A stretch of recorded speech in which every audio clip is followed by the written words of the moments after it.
Hi friends, ಎಲ್ಲರಿಗೂ ಉದ್ಯೋಗ ವಾರ್ತೆ ಕಾರ್ಯಕ್ರಮಕ್ಕೆ ಸ್ವಾಗತ ಸುಸ್ವಾಗತ. ನೋಡ್ರಿ, ಇವತ್ತಿನ ಒಂದು ಉದ್ಯೋಗ ವಾರ್ತೆದಲ್ಲಿ ನಾವೇನ್ ಡಿಸ್ಕಸ್ ಮಾಡ್ತಿದ್ವಿ ಅಂದ್ರೆ ಏಕಲವ್ಯ ಮಾಡೆಲ್ ರೆಸಿಡೆನ್ಷಿಯಲ್ ಸ್ಕೂಲ್ ಬಗ್ಗೆ ಇರುವಂತ ವಿವಿಧ ಹುದ್ದೆಗಳ ಬಗ್ಗೆ ನಾವಿಲ್ಲಿ ಡಿಸ್ಕಷನ್ ಅನ್ನ ಮಾಡ್ತಿದೀವಿ. ನೋಡ್ರಿ, ಇಂಟ್ರೊಡಕ್ಷನ್ ಅಲ್ಲಿ ಕೊಟ್ಟಿದ್ದಾರೆ, ಏನೇನು ಇರುತ್ತೆ ಅನ್ನೋದನ್ನು ಕೂಡ ಕೊಟ್ಟಿದ್ದಾರೆ. ಅದನ್ನೊಂದ್ಸರಿ ನಾವು ನೋಡ್ತಾ ಹೋಗೋಣ.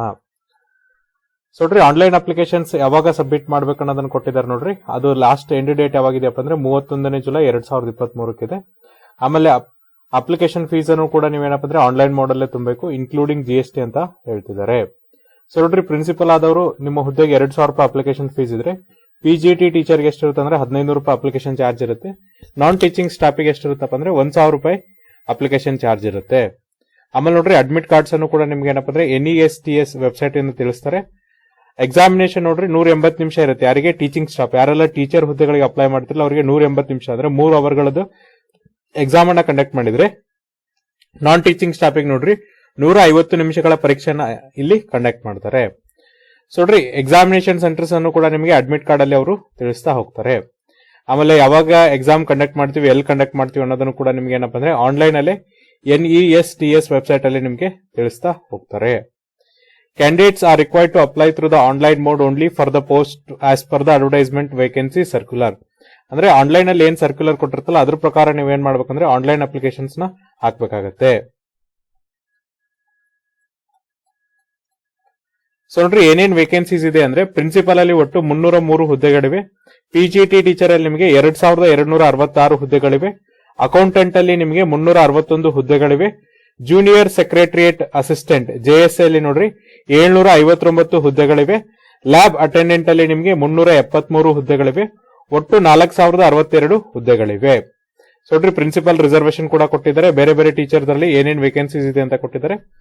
ನೋಡ್ರಿ, PGT ಟೀಚರ್ಸ್ ಅಲ್ಲಿ ನಾವು ನೋಡ್ತಾ ಹೋದ್ರೆ ಫಸ್ಟ್ ನೋಡ್ರಿ, ಇಂಗ್ಲಿಷ್ ಅಲ್ಲಿ ಒಟ್ಟು 246 ಹುದ್ದೆಗಳಿವೆ ಇಂಗ್ಲಿಷ್ ಟೀಚರ್ಗೆ. ಹಿಂದಿ ಟೀಚರ್ ಅಲ್ಲಿ 200 ಹುದ್ದೆಗಳಿವೆ. ಮ್ಯಾಥಮೆಟಿಕ್ಸ್ ಅಲ್ಲಿ ನಿಮ್ಗೆ ಏನಪ್ಪಾ ಅಂದ್ರೆ 244 ಹುದ್ದೆಗಳಿವೆ. ಕೆಮಿಸ್ಟ್ರಿಯಲ್ಲಿ ನಿಮಗೆ 169 ಹುದ್ದೆಗಳಿವೆ. ಫಿಸಿಕ್ಸ್ ಅಲ್ಲಿ 179 ಹುದ್ದೆಗಳಿವೆ. ಬಯಾಲಜಿ ಟೀಚರ್ಸ್ಗೆ 236 ವೇಕೆನ್ಸೀಸ್ ಇದೆ. ಹಿಸ್ಟ್ರಿ ಟೀಚರ್ಗೆ ನೋಡ್ರಿ 185 ವೇಕೆನ್ಸೀಸ್ ಇದೆ. ಜಿಯೋಗ್ರಫಿಯಲ್ಲಿ 154, ಕಾಮರ್ಸ್ ಅಲ್ಲಿ 140, ಎಕನಾಮಿಕ್ಸ್ ಅಲ್ಲಿ 161, ಕಂಪ್ಯೂಟರ್ ಸೈನ್ಸ್ ಅಲ್ಲಿ 172, ಒಟ್ಟು 2,086 PGT ಟೀಚರ್ ಹುದ್ದೆಗಳಿವೆ. ಆಮೇಲೆ ನೋಡ್ರಿ, ಥರ್ಡ್ ಲ್ಯಾಂಗ್ವೇಜಸ್ ಅಲ್ಲಿ ನೋಡೋದಾದ್ರೆ ಈಗ ಮರಾಠಿಯಲ್ಲಿ 16, ಒಡಿಯಾದಲ್ಲಿ 20, ತೆಲುಗುದಲ್ಲಿ 37, ಸಂಸ್ಕೃತದಲ್ಲಿ 97, ಬೆಂಗಾಳಿಯಲ್ಲಿ 3, ಸಂತಾಲಿಯಲ್ಲಿ 7, ಒಟ್ಟು 180 ಹುದ್ದೆಗಳಿವೆ.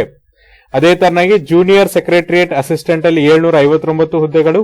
ಅಕೌಂಟೆಂಟ್ ಅಲ್ಲಿ 361 ಹುದ್ದೆಗಳು.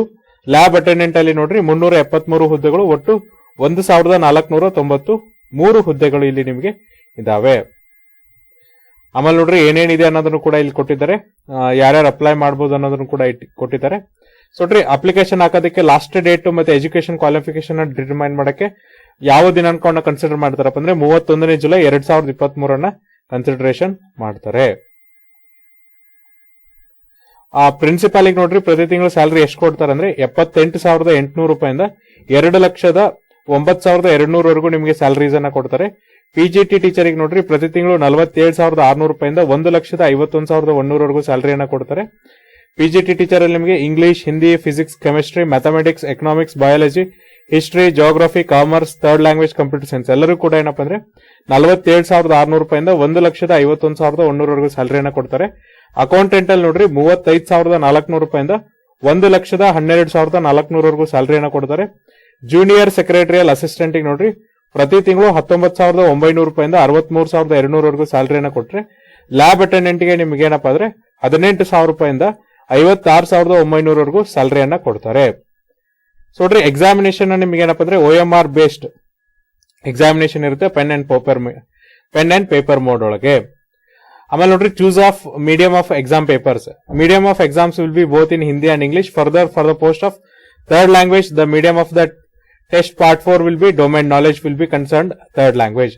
ನೋಡ್ರಿ, ನಿಮ್ಗೆ ಎಕ್ಸಾಮಿನೇಷನ್ ಏನ್ ಮಾಡ್ತಾರೆ ಅಂದ್ರೆ 2 ಭಾಷೆಗಳಲ್ಲಿ ಕಂಡಕ್ಟ್ ಮಾಡ್ತಾರೆ. ಒಂದು ಇಂಗ್ಲಿಷ್ ಭಾಷೆಯಲ್ಲಿ, ಒಂದು ಹಿಂದಿ ಭಾಷೆಯಲ್ಲಿ ಕಂಡಕ್ಟ್ ಮಾಡ್ತಾರೆ. ಈಗ ನೀವು ಥರ್ಡ್ ಲ್ಯಾಂಗ್ವೇಜ್ ಟೀಚರ್ಗೆ ಅಪ್ಲೈ ಮಾಡಿದ್ರೆ ಅಲ್ಲಿ 4ನೇ ಪಾರ್ಟ್ ಏನಿರುತ್ತೆ, 5ನೇ ಪಾರ್ಟ್ ಏನಿರುತ್ತಲ್ಲ ಅಲ್ಲಿ ನಿಮ್ಗೆ ಆ ಲ್ಯಾಂಗ್ವೇಜಸ್ ಮೇಲೆ ಏನ್ ಮಾಡ್ತಾರಪ್ಪ ಅಂದ್ರೆ ಎಕ್ಸಾಮಿನೇಷನ್ ಅನ್ನ ಹೇಳ್ತಾರೆ.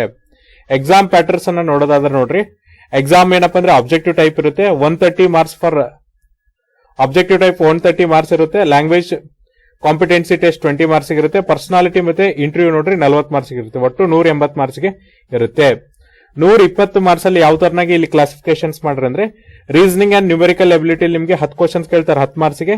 ಜನರಲ್ ಅವೇರ್ನೆಸ್ ಮೇಲೆ ನಿಮಗೆ 20 ಕ್ವಶನ್ಸ್ ಕೇಳ್ತಾರೆ 20 ಮಾರ್ಕ್ಸ್ ಮೇಲೆ. Language competency test general English and general Hindi 10 marks ಎರಡಕ್ಕೂ ಕೂಡ ನೋಡ್ರಿ 20 ಕ್ವಶನ್ಸ್ ಕೇಳ್ತಾರೆ 20 ಮಾರ್ಕ್ಸ್ ಗೆ.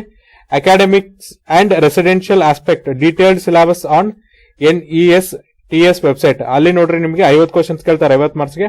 Admissions administration and finance detailed syllabus on NESTS website ಅಲ್ಲಿ 50 ಕ್ವಶನ್ಸ್ ಕೇಳ್ತಾರೆ 50 ಮಾರ್ಕ್ಸ್ ಗೆ. ಒಟ್ಟು 150 ಕ್ವಶನ್ಸ್ ಕೇಳ್ತಾರೆ 150 ಮಾರ್ಕ್ಸ್ ಗೆ. ಎಕ್ಸಾಮಿನೇಷನ್ ಡ್ಯೂರೇಷನ್ಸ್ ನೋಡ್ರಿ 3 ಅವರ್ ಇರುತ್ತೆ, ಅಂದ್ರೆ 180 ನಿಮಿಷ ಡ್ಯೂರೇಷನ್ಸ್ ಇರುತ್ತೆ. ಇದು ಯಾರಿಗಿರುತ್ತಪ್ಪ ಅಂದ್ರೆ ಪ್ರಿನ್ಸಿಪಲ್ ಇರುತ್ತೆ.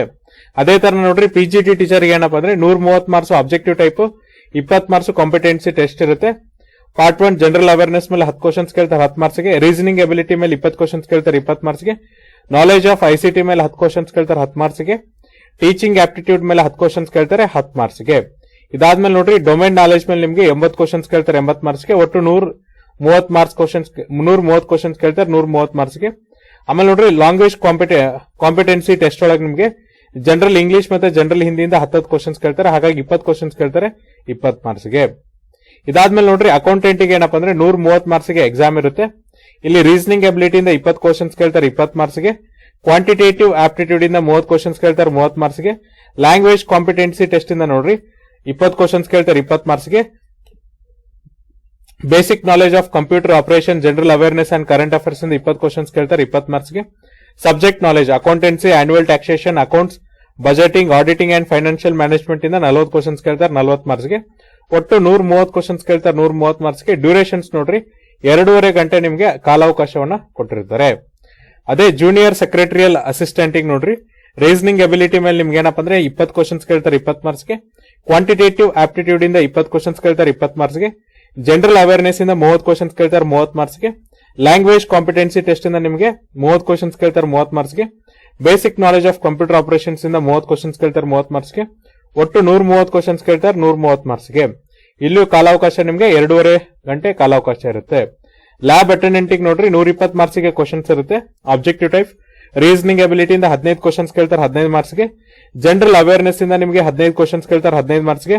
ಲ್ಯಾಂಗ್ವೇಜ್ ಕಾಂಪಿಟೆನ್ಸಿ ಟೆಸ್ಟ್ ಇಂದ ನಿಮಗೆ ನೋಡ್ರಿ 30 ಕ್ವಶನ್ಸ್ ಕೇಳ್ತಾರೆ 30 ಮಾರ್ಕ್ಸ್ ಗೆ. ಸಬ್ಜೆಕ್ಟ್ ಸ್ಪೆಸಿಫಿಕ್ ನಾಲೆಜ್ ಇಂದ ನಿಮಗೆ 60 ಕ್ವಶನ್ಸ್ ಕೇಳ್ತಾರೆ 60 ಮಾರ್ಕ್ಸ್ ಗೆ. ಒಟ್ಟು 120 ಕ್ವಶನ್ಸ್ ಕೇಳ್ತಾರೆ 120 ಮಾರ್ಕ್ಸ್ ಗೆ. 2.5 ಗಂಟೆ ಡ್ಯೂರೇಷನ್ಸ್ ಇರುತ್ತೆ. ಇದಾದ್ಮೇಲೆ ನೋಡ್ರಿ ಮಾರ್ಕಿಂಗ್ ಸ್ಕೀಮ್ ಯಾವ ತರನಾಗಿರುತ್ತೆ ಅಂದ್ರೆ 1 ಕ್ವಶನ್ಸ್ ಗೆ 1 ಮಾರ್ಕ್ಸ್ ಅನ್ನ ಕೊಡ್ತಾರೆ. ಇನ್ ಕೇಸ್ ನೀವೇನಾದ್ರೂ ತಪ್ಪು ಉತ್ತರಗಳನ್ನ ಕೊಟ್ಟರೆ ನಿಮಗೆ 0.25 ಮಾರ್ಕ್ಸ್ ಅಥವಾ 4ನೇ 1 ಭಾಗದಷ್ಟು ಏನಪ್ಪ ಅಂದ್ರೆ ಮಾರ್ಕ್ಸ್ ಗಳನ್ನ ಇಲ್ಲಿ ನಿಮಗೆ ಕಡಿತಾ ಹೋಗ್ತಾರೆ. ಸಿಲೆಬಸ್ ಅನ್ನು ನೋಡ್ರಿ ಈ ಒಂದು ವೆಬ್ಸೈಟ್ ಅಲ್ಲಿ ಕೊಟ್ಟಿದ್ದಾರೆ. ಸೊ ಅದು ನೀವು ಅಪೆಂಡಿಕ್ಸ್ 1 ಅಲ್ಲೂ ಸಹ ನೋಡಬಹುದು.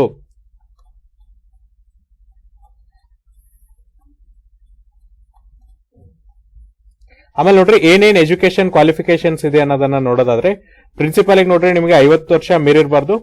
Masters degree from a recognised university or institutes ಅಂದ್ರೆ ನೀವು ಸ್ನಾತಕೋತ್ತರ ಪದವಿಯನ್ನ ಪಡೆದಿರಬೇಕು, ಜೊತೆಗೆ BEd ಆಗಿರಬೇಕು. ಜೊತೆಗೆ ನೋಡ್ರಿ persons having 12 years combined experience as a vice principal PGT TGT with minimum 4 years as PGT and above. So ನೋಡ್ರಿ ನಿಮಗೆ 12 ವರ್ಷ ಏನಿರ್ಬೇಕಪ್ಪ ಅಂದ್ರೆ ಅನುಭವ ಇರಬೇಕು. ಯಾವ ಕೆಲಸವನ್ನ ಮಾಡಿ ವೈಸ್ ಪ್ರಿನ್ಸಿಪಲ್ PGT ಮತ್ತೆ TGT ಟೀಚರ್ ಆಗಿ, ಜೊತೆಗೆ ಮಿನಿಮಮ್ 4 ವರ್ಷ ಏನಪ್ಪ ಅಂದ್ರೆ PGT ಟೀಚರ್ ಆಗಿ ಕೆಲಸ ಮಾಡಿದಂತ ಅನುಭವ ಇರಬೇಕಾಗುತ್ತೆ.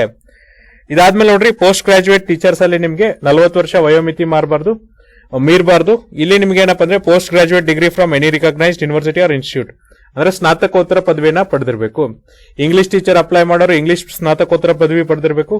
ಹಿಂದಿ ಟೀಚರ್ ಅಪ್ಲೈ ಮಾಡೋರು ಹಿಂದಿ ಸ್ನಾತಕೋತ್ತರ ಪದವಿ ಪಡೆದಿರಬೇಕು. ಫಿಸಿಕ್ಸ್ ಗೆ ಅಪ್ಲೈ ಮಾಡೋರು ಫಿಸಿಕ್ಸ್ ಸ್ನಾತಕೋತ್ತರ ಪದವಿ ಪಡೆದಿರಬೇಕು. ಕೆಮಿಸ್ಟ್ರಿಗೆ ಅಪ್ಲೈ ಮಾಡೋರು ಕೆಮಿಸ್ಟ್ರಿ, ಮ್ಯಾಥಮೆಟಿಕ್ಸ್ ಅಪ್ಲೈ ಮಾಡೋರು ಮ್ಯಾಥಮೆಟಿಕ್ಸ್, ಬಯಾಲಜಿಗೆ ಅಪ್ಲೈ ಮಾಡೋರು ನೋಡ್ರಿ ಬಾಟ್ನಿ, ಜಿಯಾಲಜಿ, ಬಯಾಲಜಿಯಲ್ಲಿ ಯಾವ್ದಾದ್ರು ಒಂದರಲ್ಲಿ ಸ್ನಾತಕೋತ್ತರ ಪದವಿ ಪಡೆದಿರಬೇಕು. ಹಿಸ್ಟ್ರಿಗೆ ಅಪ್ಲೈ ಮಾಡೋರು ಹಿಸ್ಟ್ರಿಯಲ್ಲಿ, ಜಿಯೋಗ್ರಫಿಗೆ ಅಪ್ಲೈ ಮಾಡೋರು ಜಿಯೋಗ್ರಫಿಯಲ್ಲಿ.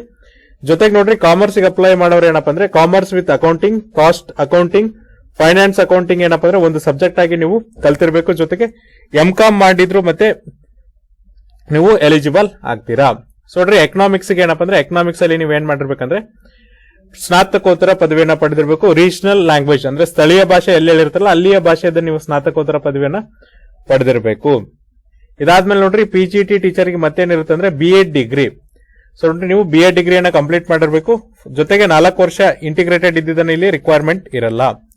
ಇದಾದ್ಮೇಲೆ PGT ಕಂಪ್ಯೂಟರ್ ಸೈನ್ಸ್ ಏನಿದೆ ಅಂದ್ರೆ ಇಲ್ಲಿ ಕೂಡ 40 ವರ್ಷ ಮೀರಿರಬಾರ್ದು. MSc in computer science or information technology, MCA from a recognised university. ನೋಡ್ರಿ ನೀವು MSc ನ ಮಾಡಿರ್ಬೇಕು ಕಂಪ್ಯೂಟರ್ ಸೈನ್ಸ್ ಅಲ್ಲಿ ಅಥವಾ ಇನ್ಫಾರ್ಮೇಶನ್ ಟೆಕ್ನಾಲಜಿ, ಅಥವಾ MSc MCA ಮಾಡಿದ್ರೆ ಒಂದು MSc ಕಂಪ್ಯೂಟರ್ ಸೈನ್ಸ್ ಅಥವಾ ಇನ್ಫಾರ್ಮೇಶನ್ ಟೆಕ್ನಾಲಜಿ ಮಾಡಿರ್ಬೇಕು, ಅಥವಾ MCA ಮಾಡಿದ್ರು ಕೂಡ ಎಲಿಜಿಬಲ್ ಆಗ್ತೀರಾ. ಅಥವಾ ನೀವು ಕಂಪ್ಯೂಟರ್ ಸೈನ್ಸ್ ಮತ್ತೆ ಇನ್ಫಾರ್ಮೇಶನ್ ಟೆಕ್ನಾಲಜಿಲಿ MA ಅಥವಾ MTech ಮಾಡಿದ್ರು ಸಹ ನೀವು ಇಲ್ಲಿ ಎಲಿಜಿಬಲ್ ಆಗ್ತೀರಾ. ಅದೇ ತರ ನೋಡ್ರಿ ಅಕೌಂಟೆಂಟ್ ಹುದ್ದೆಗೆ ನೋಡೋದಾದ್ರೆ ನಾವು 30 ವರ್ಷ ಮೀರಿರಬಾರ್ದು, ಜೊತೆಗೆ ಕಾಮರ್ಸ್ ಒಳಗಡೆ ನೀವು ಪದವಿಯನ್ನ ಪಡೆದಿರಬೇಕು. ನೆಕ್ಸ್ಟ್ ಏನಪ್ಪಾ ಅಂದ್ರೆ ಜೂನಿಯರ್ ಸೆಕ್ರೆಟರಿಯಲ್ ಅಸಿಸ್ಟೆಂಟ್ ನೋಡ್ರಿ ನೀವು 30 ವರ್ಷ ಮೀರಿರಬಾರ್ದು. ಇಲ್ಲೇನಂದ್ರೆ ನಿಮಗೆ 12th ಬೋರ್ಡ್ ಏನಪ್ಪಾ ಅಂದ್ರೆ ಸರ್ಟಿಫಿಕೇಟ್ ಇರ್ಬೇಕಂದ್ರೆ PUC ಪಾಸ್ ಆಗಿರ್ಬೇಕು. ಜೊತೆಗೆ ನೋಡ್ರಿ ಟೈಪಿಂಗ್ ಸ್ಪೀಡ್ ಏನಿರ್ಬೇಕಂದ್ರೆ ಇಂಗ್ಲಿಷ್ ಟೈಪಿಂಗ್ ಆದ್ರೆ ಪ್ರತಿ ನಿಮಿಷಕ್ಕೆ ನೀವು 35 ಶಬ್ದಗಳನ್ನ ಟೈಪ್ ಮಾಡಬೇಕು. ಹಿಂದಿನ ಟೈಪ್ ಮಾಡ್ತಿದ್ರೆ ಪ್ರತಿ ನಿಮಿಷಕ್ಕೆ ನೀವು 30 ಶಬ್ದಗಳನ್ನ ಟೈಪ್ ಮಾಡಬೇಕಾಗತ್ತೆ.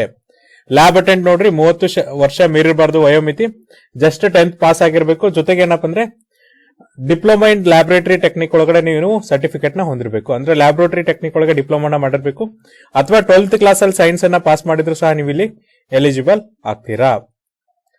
ಇದಾದ್ಮೇಲೆ ನೋಡ್ರಿ ನೆಕ್ಸ್ಟ್ ಏನ್ ನೋಡೋಣ ಅಂದ್ರೆ ಏಜ್ ರಿಲ್ಯಾಕ್ಸೇಷನ್ ನೋಡೋದಾದ್ರೆ ನೀವು SC/ST ಕ್ಯಾಂಡಿಡೇಟ್ ಆಗಿದ್ರೆ ನಿಮಗೆ 5 ವರ್ಷ ವಯೋಮಿತಿ ಸಡಲಿಕೆ ಇರುತ್ತೆ. OBC ಅಭ್ಯರ್ಥಿಗಳಾಗಿದ್ರೆ 3 ವರ್ಷ ವಯೋಮಿತಿ ಸಡಲಿಕೆಯನ್ನ ಕೊಡ್ತಾರೆ. ಇದಾದ್ಮೇಲೆ ನೋಡ್ರಿ ವಿಕಲಚೇತನರಾಗಿದ್ರೆ ನಿಮಗೆ 10 ವರ್ಷ ವಯೋಮಿತಿ ಸಡಲಿಕೆಯನ್ನ ಕೊಡ್ತಾರೆ.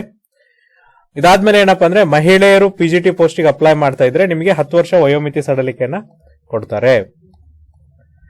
ಅದಾದ್ಮೇಲೆ ನೋಡ್ರಿ ಎಕನಾಮಿಕಲಿ ವೀಕರ್ ಸೆಕ್ಷನ್ ಏನೇನ್ ಕ್ವಾಲಿಫಿಕೇಶನ್ಸ್ ಇರ್ಬೇಕಂತ ಹೇಳ್ತಿದ್ದಾರೆ ಅದು ಅಲ್ಲಿ ಇರ್ಬೇಕಾಗತ್ತೆ.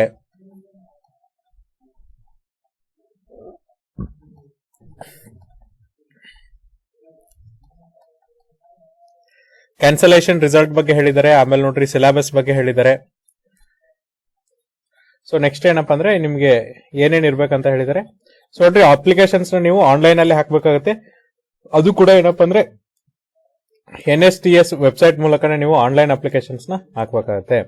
ಸೊ ನೋಡ್ರಿ ಮೋಡ್ ಆಫ್ ಅಪ್ಲಿಕೇಶನ್ಸ್ ನೋಡೋದಾದ್ರೆ mode of applications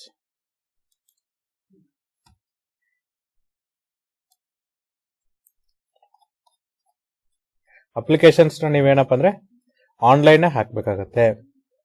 submission of application form 23 page number 23.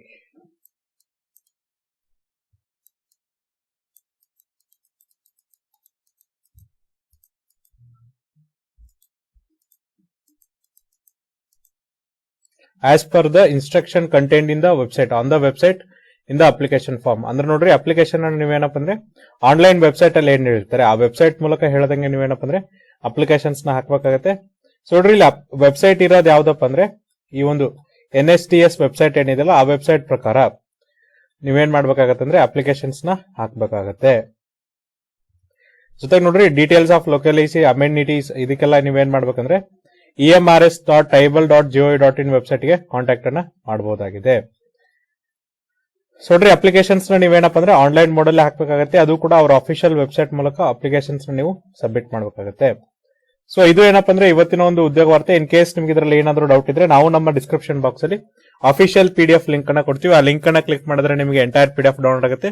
ಅಲ್ಲಿ ನಿಮ್ಮ ಡೌಟ್ಸ್ ನ ಸಾಲ್ವ್ ಮಾಡಬಹುದು. ನಾಳೆ ಮತ್ತೊಂದು ರಿಕ್ರೂಟ್ಮೆಂಟ್ ನ ಡಿಸ್ಕಸ್ ಮಾಡೋಣ. ಅಲ್ಲಿವರೆಗೂ ನೋಡ್ತಾ ಇರಿ classic education YouTube channel. Thank you.